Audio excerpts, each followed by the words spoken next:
My name is Will Johnson. I serve as the Associate Dean of Students at Fairfield University.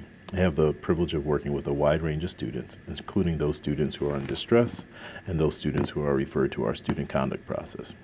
I identify myself as a male, as black, as heterosexual. I'm a married husband, father, coach, and friend. I came into this study initially simply wanting to help out a peer. I am a doctoral student myself.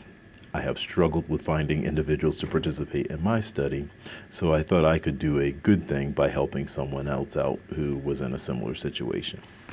I did find once I started the study, though, that it was an important opportunity for me to reflect on all that was going on in my world. Over the course of the study, I did find it challenging to complete the daily logs.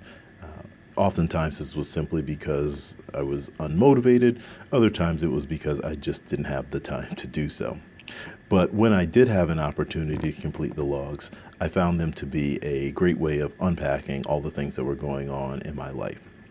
And after unpacking all of those things, it allowed me to be a lot more intentional about how I balance my time, how I make sure I carve out time for those things that are important to me, particularly at my job, sometimes dealing with students in distress and those students who have violated university policies is not the most rewarding thing to do.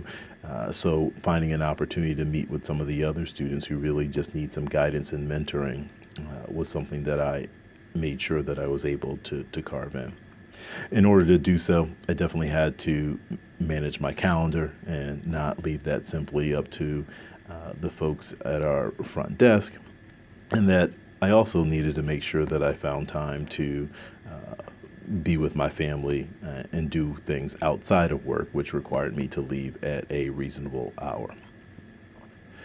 I think I also realized that I can help other people who may be struggling with similar circumstances. I have a close colleague in residence life who always spoke about being on the clock, always showing up when there was a problem on campus.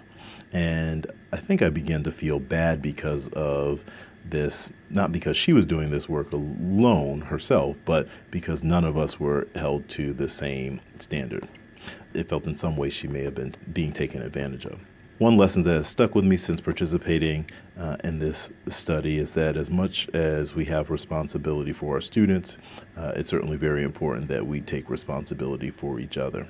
I think it's important that we have something outside of work that anchors us to something beyond our work, but I also think it's important that that something be beyond our family as well, too. Lastly, I think it's important that this issue of social justice fatigue needs to be ever increasingly a part of the conversation that goes on within our profession, because there are certainly a lot of people out there who are struggling with the demands of work and life, and making sure that we have that balance is very important.